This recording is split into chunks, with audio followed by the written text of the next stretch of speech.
again.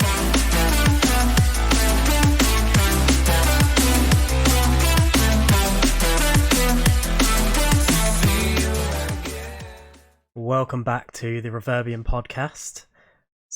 We'll say our names this time. My name's Jimmy. And I'm Shaun.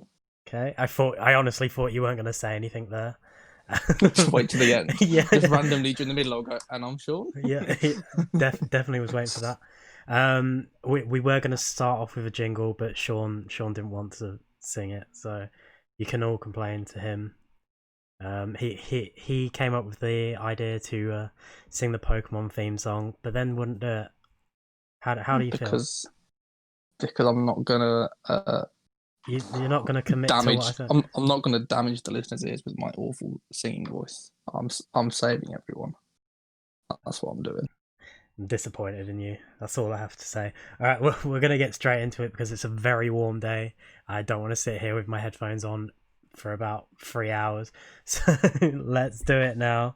The discussion of today's podcast is Pokemon themed.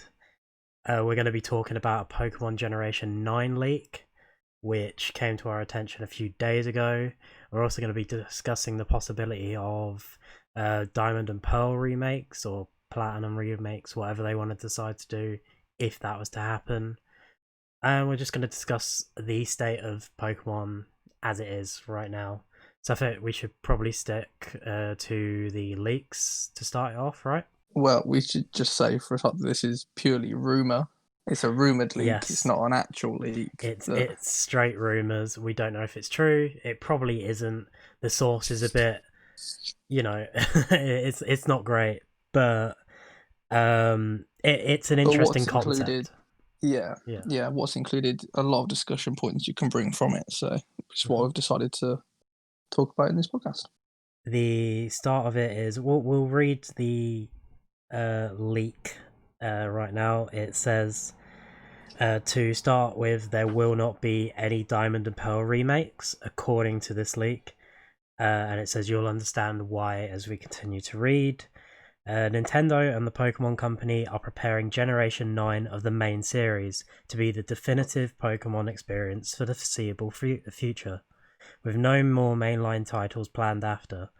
That's the first shaky point. I don't think Nintendo are ready to stop making mainline titles for a while, especially after like the Sword and Shield, despite being a very divisive game, was what the third best-selling Pokemon game ever, something like that, which is pretty good. No, I believe it's up to second now.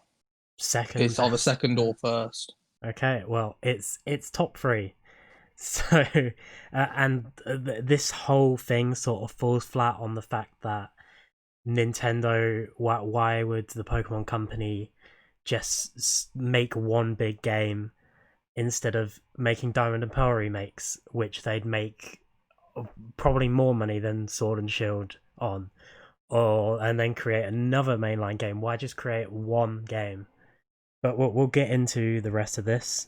Also, it's it's also a concept that they've done for 20 plus years that's worked for them. So it's kind of hard to see why they'd move away from that, especially that they've only just started doing DLC. So then to move even further and completely change again with something that's obviously very unlikely, or seems very unlikely.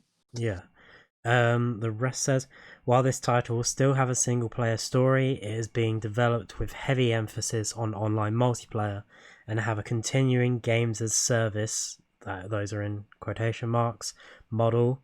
Think games like Destiny 2 in contrast to a full MMO. Right. I like my Pokemon games to have single player stories, which they said this will have a single player story, but I like my Pokemon games to have good single player stories, and if single player isn't the focus, I have a problem with this, unless they do something cool with it. And the Switch is probably the best console in Nintendo's repertoire to ever have been able to do something like this. What do you think? But it depends on how much they mean by focusing on multiplayer, because obviously Pokemon games have always had a multiplayer nature in it, because right from the start they had 2 versions with exclusive Pokemon that encourages you to trade with other players. They have trade evolutions, which encourages you to trade with other players for that multiplayer. And then it's something they've kept all the way through, right through to Sword and Shield, where they have the raids, which you're encouraged to do with other people in real life or online, as it makes the raids a lot easier to do. You're able to get better Pokemon by doing the more difficult raids, which require people to help. So, although they are single, you probably think of them originally as single player games, there always has been that focus on multiplayer and connecting with other people. So, I'm not sure how much that would actually make a difference to the game for what they've said. Yeah, of course, but like it's more of a like when they compare it to Destiny 2, it's sort of a situation where you're like, does that mean you're going to be able to go into the same world as other people, or is it just going to be an online multi? Like we're saying, these are rumors. They're probably very unlikely, but it's a good discussion to have. But if it was going to be Destiny 2, like, would it be that you're in the same area as other people, or would they just be focusing on battling as the multiplayer component, but have that be the main focus? Like, have more tournament based stuff, like a Battle Frontier where everyone can take part in, stuff like that. Well, Oh, another thing with the multiplayer side, which you wouldn't have picked up on from not playing Sword and Shield, yes, is that if they are focusing on that, they really need to improve their games, because in Sword and Shield, obviously you have the wild area, which you can so you see other people in the wild area when you are online, but it is incredibly slow, incredibly laggy. There are so many problems with it of it just making the gameplay really slow. So if that yeah. is something they are focusing on, and the whole time you're going to have people around you, they really need to improve on that. Otherwise, the game's going to be unplayable. Yeah, I mean, I haven't got a Switch. Sean does have a Switch, so a lot of the Sword and Shield stuff will be on his side. But I do understand where he's coming from there. Apparently, this game will not be 2 versions, but there will be 3 versions at launch. So you'll have the equivalent of a Diamond, Pearl, and a Platinum.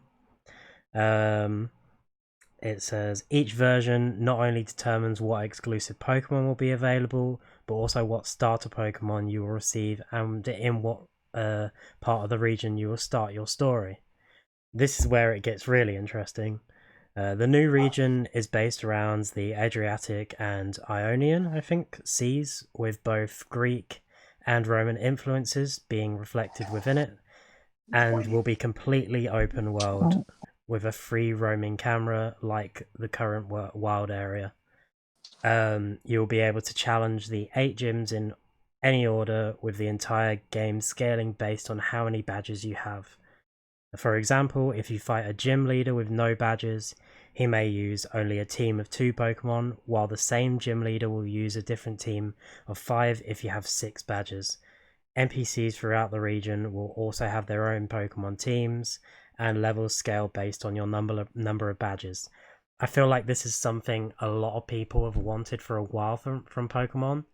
A more open world style. You can go here, take on this gym, go somewhere else, take on another gym. And I feel like that's what people expected from Sword and Shield when it was announced that the wild area would be completely open. People thought maybe you'd be able to go here, there, but it wasn't quite what they imagined. But what do you feel about this? I'm This splits me, because on the one hand, I can see it as being really feasible because of the DLC. So the Isle of Armor, and even though we haven't got it yet, the Crown Tundra is looking like it's going to be exactly the same. That the Isle of Armor was completely open world, so that you could just go anywhere at any time, Right. which kind of makes you think that they could easily be swaying towards that for a new game, so they could implement that. But on the other side of it, I feel like that is very fan serviy of a thing of someone to come out with, which makes me think that it might not be true. because it seems to be hitting every box of what everyone has said they've wanted for a long time. So this could just be a thing of trying to get people interested in. So it might not actually be real, but I can see them moving towards Yeah, that concept because of what they've done with the DLC. yeah. That's a lot of this is a lot of this rumor is stuff that people have wanted or just ideas that have been thrown around before, but collected into one, which is what kind of makes it fall apart because it just feels like a fan has come up with this trying to bait people in. I mean, it's worked, but because we're talking about it now, uh, the most exciting part of this leak is the fact that it says all regions from Kanto to Alola will eventually be available as DLC expansions, with Galar being accessible immediately in the post game. And it goes on about some of the gym leaders will be different, just normal sequel stuff. But this, I can see them doing the DLC expansion thing. Maybe not to the scale of every single region, because that does seem a bit excessive, and I don't know how the Pokemon Company will.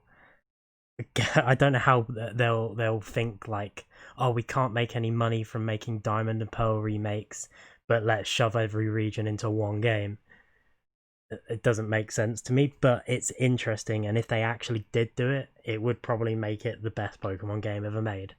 I think it's possible because obviously they don't have to release them very often. Obviously, Pokemon games are at the moment mainline ones are going every couple of years. Yeah, Normally they come out, so there's no reason why they couldn't do a new region once a year, or let's even say half a year. That's 8 other regions that can be included. So that's what if you go every half year, that's 4. That's 4 years worth of extra gameplay that they can bring out. It gives yeah, them a steady income for 4 years of money coming in twice a year. So it's not. I wouldn't say it's too much work because obviously they have the games there in place already. They've not got to create a whole new world and a whole new story. They are just basically updating the old games to how they are now. So yeah. it's definitely plausible. Just the thing that springs to mind immediately with that is how they will deal with the transition from each region. Because Mm. obviously, if you've got in a normal Pokemon game, obviously your Pokemon level up. What happens if so you finish the story for this new game, you go to Galar? Are you allowed to take all of your old Pokemon with you? Does the leveling in Galar start from roughly the level that you were at the end of the first game? Is there a way they reset you? That Hmm. I that's don't a big thing to overcome, and how they'll do with that. didn't think about that Obviously, one. my if it was for me personally, I would implement a system where it blocks you from using your the PC in the old game until you get so many badges, and then Mm. once you've got the badges, there'll be an event in the game of say you come across someone in the world who will come to you and go, oh, you can now access this in this certain place, and then it will allow you to get your older, stronger Pokemon back. They That's could how I do they it. But could obviously, definitely do it it like depends how they. they could definitely do it like once you go to a new region, you start that region, beat the Elite Four with the Pokemon you've caught in that region. Like you get a new starter, you start up again, and it's just like a new game. It doesn't have to. There doesn't have to be a story in it. It can just be traveling, catching Pokemon, going to the gyms, doing it.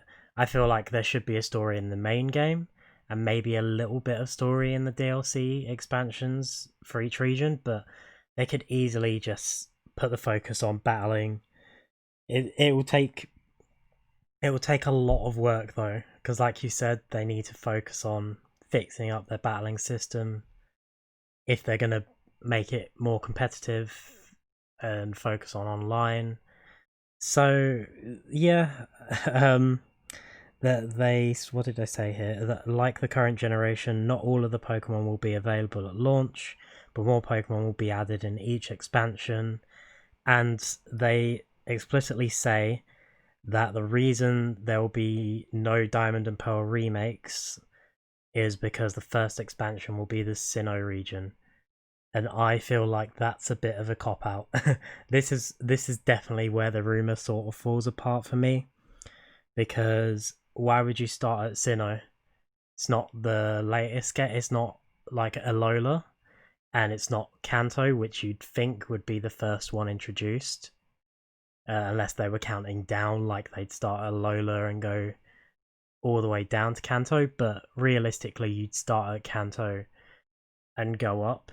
I don't know why Sinnoh would, unless there's a storyline reason for it, but it just doesn't make sense. And I feel like it's just a way of saying this is a reason why they're not going to make Diamond and Pearl remakes. It's not a like it's not just because they're doing this game.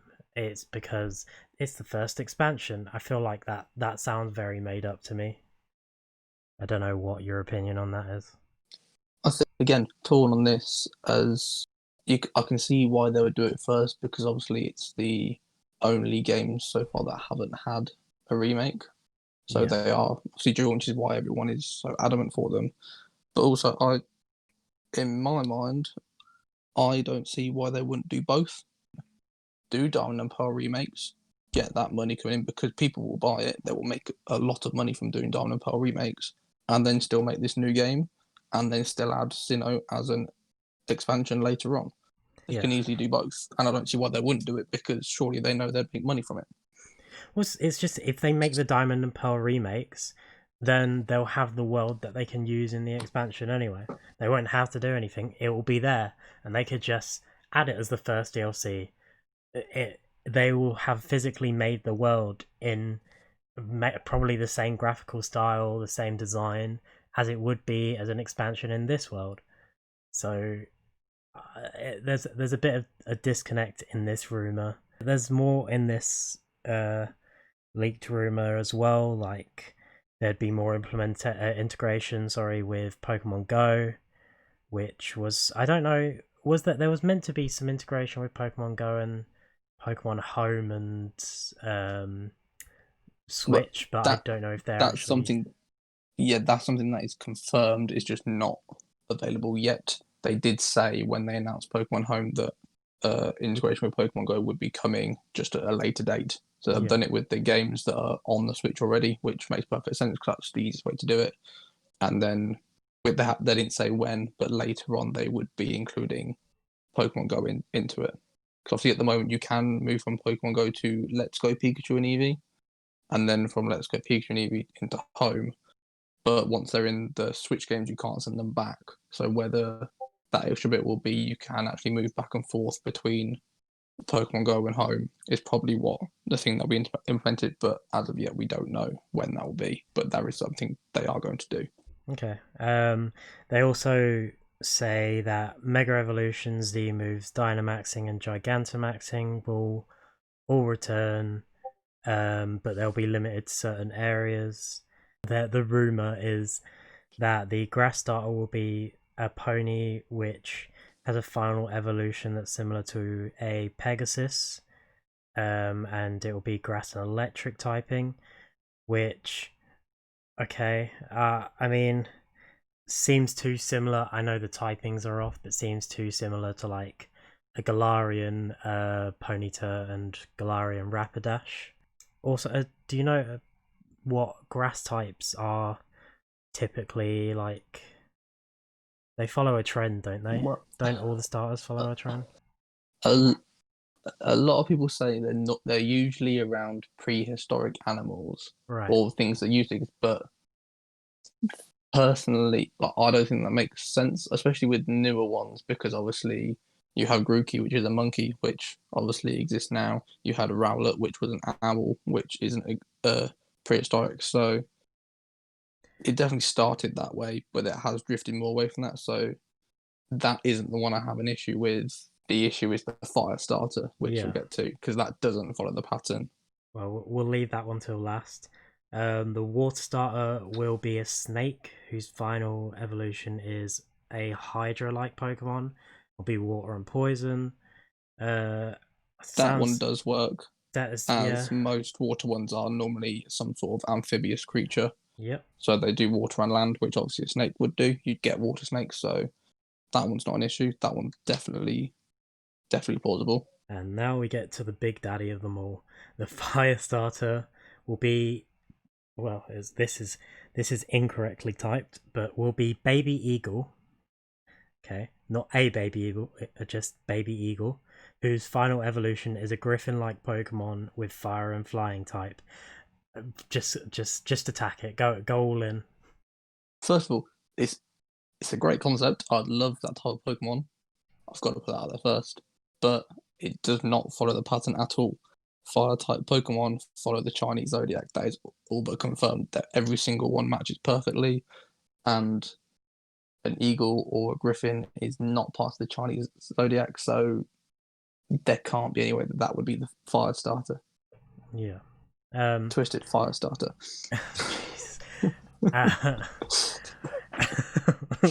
It's all broken down.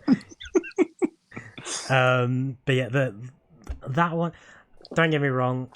They could still do it. They could just be like, all right, we don't want to follow the zodiac anymore. But I feel like that's a waste. They've done like 8 generations of following it. Why would they suddenly bin it off just because they want to try something new? Just if you want a Griffin fire type Pokemon, just make one that's not a starter. You know, especially because they could. Clearly, you can see that the starters are Greek mythology themed. Yeah. Well, in the Chinese zodiac, there is an ox, which is basically a cow or a bull. So why would you not do a minotaur? Right. Yeah. Because Yeah. that then fits everything. It fits your Greek mythology, and it fits your Chinese zodiac. So for me, that would be the obvious option, or something like that. There's other ones you can do to keep it, because obviously it's setting around the Greek area. That's what you'd go for. Yeah. Yeah. The legendary will also be a bug dragon type, which is interesting because I'm pretty sure, like 99% sure, there isn't a bug type legendary. We No. have Ultra Beasts, but not legendaries. Yeah, Ultra Beasts don't count. Which would be great because bug types are, well, they're not very strong. Let's be honest. They are way down they need a on representative. Pokemon use. Yeah, so it would be interesting to have a bug legendary. It would be nice to actually help bulk out the bug typing a bit. Yeah. So I like some aspects of that. I like the open world feel. As long as they still focus on a sort of story base for it and give a reason, it'd be an interesting concept. But overall, that's the end of the leak, by the way. Rumor. But overall, I don't think it's real. If it's real, okay, cool. I'll be interesting to see how it plays out. But it feels very, very full of fan service. It doesn't feel like it's an authentic leak. It also seems too early in the timeline for them to be talking about Generation 9 already, as Sword and Shield hasn't even been out for a year yet. Mainline Pokemon games normally run on about a 3-year basis, with smaller games or remakes in between. So this seems way too early for them, for anything to be coming out about Gen 9. Obviously, they'll be working on it, but not to this detail, I shouldn't think, or weathered. When did Ultra Sun and Moon come out? Oh, off the top of my head, I couldn't tell you. I can quickly look. I know Sun and Moon were late 2016. I'm pretty sure. Because I took a big break from playing Sun. A almost 4-year break from playing Sun. I never finished it, and then I played it at the start of this year, and it sort of made me want to play like Emerald again, which I haven't played in how many years. So that's why on the channel we're doing a Pokemon Nuzlocke right now on Pokemon Emerald. It's an interesting. I'm doing a self plug here, Sean. While you're looking it up, by the way. Yeah, so I've found it, so you can stop your little self advertisement. No. We're keeping it going. Yeah, watch it. Yeah, you better subscribe. I'll be paying attention. I'll know. I'm looking through your webcam right now. But anyway, so what we no, had was no. I'm not done. no, Stop I need to interrupting stop me, you. I Sean. need to stop you. Sean, let me finish my self plug. The end. Okay, you can continue, Sean. So for recent Pokemon games, we'll start with Sun and Moon because that's also up here as well. So that was November 2016 release. Then a year later, we got Ultra Sun and Moon, so November 2017. Right. Then 2018, we had Let's Go Pikachu, Let's Go Eevee. Oh, But November wow. 2019, Sword and Shield. I thought Let's Go was later. Wow. No, it fit the normal yearly release. So you'd be expecting a remake or a sequel next year. That's well, we would have expected it this year. Yeah, but because be I feel like normally would have got it this year, but I think because of the change with the DLC, they're unlikely to release a game this year because obviously the Crown Tundra is there's not a fixed date on it yet. It's just in autumn, so that could easily be the usual November release date. Or November, yeah. So around that time, and I feel like, well, when Sun and Moon, when Sword and Shield was announced, that was a lot earlier in the year, so you had a lot of time. I feel like if we're going to get a game this year, we would have heard about it by now. Yeah. So I feel like the next game is going to be 2021, and yeah, if you're following the pattern, it should be some sort of remake or sequel or along those lines. It does make sense. The other big talking point would be, would you still want, I know we touched on it, but would you still want Diamond and Pearl remakes if this wasn't true, and if this was true, if the leaks were true? I want Diamond and Pearl remakes no matter what. Yep. Gen 4 is my favourite generation. I did not know that. Interesting. Currently myself, I'm replaying Platinum now. Obviously, just makes it easier without learning exclusives. He may be doing a Nuzlocke by himself on his own channel, I think, maybe soon. Hopefully at some point I'd like to do something like that. Yeah. But yeah, Gen 4 is my favourite generation. I would love Diamond and Pearl remakes. It would make me so happy if we got them. Yeah. I'd also like to address something before I say my opinion. I got attacked by Sean because of my recent video, who claimed on YouTube and in a private chat that I reset because I lost as a Zigzagoon. I did not. Definitely reset. I did not. I had cursor issues, which still appeared later in the episode, but I was too triggered to restart, so I didn't bother. It's just, for some reason, like, my cursor likes to drag across the screen now, apparently. Didn't realise that when I was playing. Prove it. I did prove it in the video. It goes on screen. No, show the footage of the original time you faced the Zigzagoon. Yeah, but that's the thing. I accidentally deleted it. It is in my recycle bin. It is in my recycle bin. So I'm not going to show it, but it does exist. I will still label you as a cheat. You know what? That's fine. I'll do that. But that's not, wow, that was rude. But that's not the only thing. He also attacked me for not knowing how Shroomish evolves, right? Because that's disgraceful. I haven't used a Shroomish or evolved a Shroomish since I played Emerald. Okay, I knew it evolved into a Breloom, just didn't know what level or if it needed an item or something. I'm stuck in the mentality of the newer games where, like, you need, like, leaf stones and stuff like that for some Pokemon, and just dumb shit. So, like, in my head, I'm like, does this exist in Generation 3? A leaf stone isn't that new. No, but you know what I mean. Been in the game since Generation 1, so. But I'm saying in Generation 3, there was, like, I'm just stuck in my head of, like, because more Pokemon evolve from leaf stones and stuff now than they did before. You know, like, it's just which ones do it. I didn't remember at the time. When you're recording, you're under pressure. You know, you've got to say the right stuff, or you just feel like you're messing up. Like right now, we don't. Sometimes we're just like mumbling and trying to talk. We're new to this, so we're just learning it along the way. But You're just admitting to everyone that you are in fact not a Pokemon master. That's what it is. I'm not a Pokemon. You're a fraud. You're a fraud. Maybe 5 years or so ago, but I went on like a 3 to 4 year Pokemon break, and it's really ruined me here because I've lost all of my Pokemon knowledge.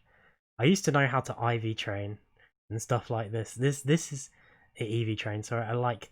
It's just it's sad days. But anyway, we'll move on. I just had to air my grievances while we're in a You're Pokemon. lucky you corrected yourself there, because otherwise I would have Yeah, I ridiculed you know, again I know. for claiming that you could IV train. Yeah. EV train. Don't worry, I know the difference. But anyway, if would I like Diamond and Pearl remakes? Of course, I'd like Diamond and Pearl remakes. They are not my favorite Pokemon games. As a kid, Pokemon Crystal was my favorite game. I don't know if it's still my favorite. It was Crystal, then it was Emerald, and I don't know what I'd put as my favorite now. Probably still Emerald, although I did love Platinum. I only played it once because I lost the cartridge. Not played it once. I only completed it once because I lost the cartridge and a lot of my good Pokemon while I was on holiday as a kid.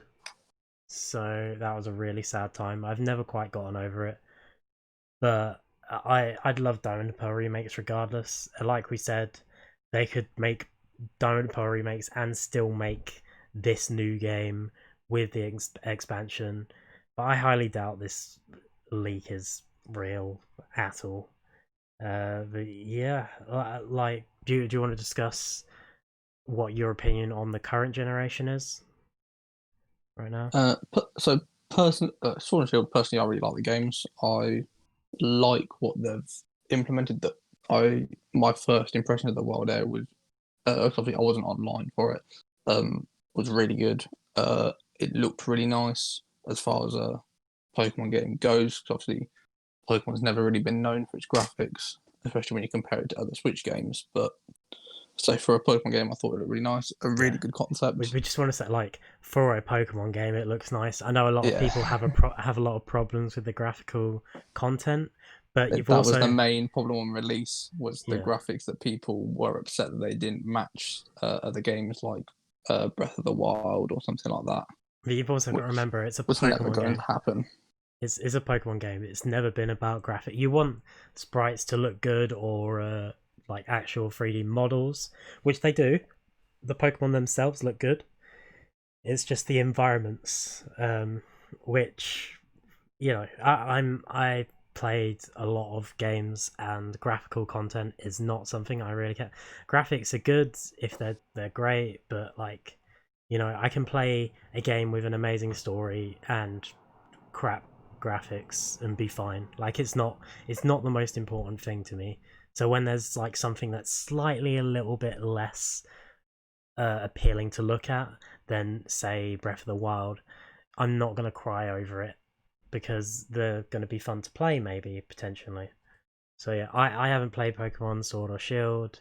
I haven't played Let's Go. I haven't got any of the Switch games because I haven't got a Switch. But I like, I've played every other Pokemon game beside that, those. So yeah, like, my only opinion right now on something current would be Pokemon Go. They recently had the Go Fest, which was pretty good. If you took part, there was a lot of events. They're still ongoing now. Like, every week is a new set of Pokemon. I don't know what this week is. I know last week was Dragon Week. There was a ton of Dratinis and stuff. But yeah, like, Pokemon Go, I think, is just going to get better. Again, like other Pokemon games, I stopped playing in 2016 and came back to it during lockdown this year. To get me out of the house. And it's just, I've been playing it every day since. And they've announced Mega Evolution will be coming soon. Just little improvements. It will be integrated into home more. The future looks bright on that end. The only other Pokemon game coming out is that MOBA. Just quickly on Pokemon Go, they have Also, just in the past hour via Cerebi, great website, have been released that the vote for September and October community days, the Pokemon that are involved in the vote have been released. Right. So it's going to be between Caterpie, Porygon, Grimer, and Charmander. For anyone that's interested. I mean, Porygon would be good. So Porygon's my first choice. I would also like a shiny Butterfree, if I'm honest. So Caterpie would probably be my second choice. Obviously, Charmander's already had its own event. Obviously, there's a lot of players that, like yourself, went and then they've come back, so they would have missed that event. So probably don't have the shiny Kanto starters. So we probably want some of that. But yeah, for me, Porygon. For me, it's not enough Porygon in the game. Yeah, for me, it'd be Porygon and then Charmander because I want a shiny Charizard. Like you said, I missed it. Although I have been playing recently, got a lot of legendaries, got all of the legendary birds from it was the Go Fest, I'm pretty sure. Pokemon Go Fest. And there were a few others, like I got a Suicune. You know, I recommend anyone who is even a little bit of a Pokemon fan or just wants to find something to play or do while they're going out for a walk, or it's a good motivator. It makes you go places, makes you look around, see new things, and sometimes that's what people need, especially in weather like this, because I'm sitting here on my bed right now sweating like hell and it's not going to get any better. So or even if you're someone like you who started playing it and then left it, it's a great game to come back to because they are always adding to it. It is the Pokemon game they are adding to the most. There are always events going on, changing of Pokemon. Like community days, there's one every month, so you have a massively increased chance of getting shiny Pokemon, which obviously when they do then introduce the integration from Go to Home could be really useful to then have shiny Pokemon in your main games. It's a lot quicker and easier to get those shiny Pokemon because shiny hunting in main games is a ball ache and does take a lot of time. Yeah, I genuinely hope they do. Like by that time, I'll hopefully have a Switch. So, like, I have a few shinies on Go and legendaries that I'd want to put on there. So, yeah, I'm interested to see the future of Pokemon. Whether this leak is real, whether it isn't, whether we're going to get Diamond and Pearl remakes, or whether we're not going to get anything for the next few years. Time will tell. I think we'll end it here unless you got something else to say. What's your favorite on the spot? What's your favorite shiny Pokemon? My favorite shiny Pokemon. Oh no. I do like I said, shiny Charizard is one of my favorites. I like the sort of darker color scheme, the black. So yeah, he's black, right? Yeah. Yeah. You are right. I get the shiny and the Mega Evolution X mixed up sometimes. Well, there's both because the shiny and one of the megas is also a black Charizard. So. X is black. That's what I mean. Like, but as a normal Charizard, black looks pretty good. If you'd asked me that earlier, I don't remember because I need to look at the shinies again. It's been a while. But yeah, what about you? It may be a useless Pokemon in battle, but I do love a Golden Magikarp. I think the fact that they're gold is great. Classic, it's a great looking Pokemon. Yeah, classic lead into a red Gyarados as well. Yeah. You got that. So probably the first shiny Pokemon that most people came across when playing Pokemon, as it was just obtainable in Generation 2. So little did we know, where we'd be today. But yeah, that's the Pokemon podcast this week. Next week, we'll decide what we want to do. We have some ideas. The discussions that we've been having are based around changing the topic each week. Like last week we did console wars, basically gaming. This week we're doing still gaming, but pop culture, Pokemon. It's such a big thing. Next week we may do sport. We've been talking about Premier League or maybe the Champions League or Europa League or just all the tournaments where we want to see football go, or maybe another sport or entirely. but we'll decide. We might not do any of that and just do something by ourselves. But we'll brainstorm and get back to you. But yeah, I think that's it for today. Well, we'll see you soon, I guess. Say goodbye, Shaun. Goodbye, everyone. That was really lame, but we're just gonna end it there. All right, bye. Again.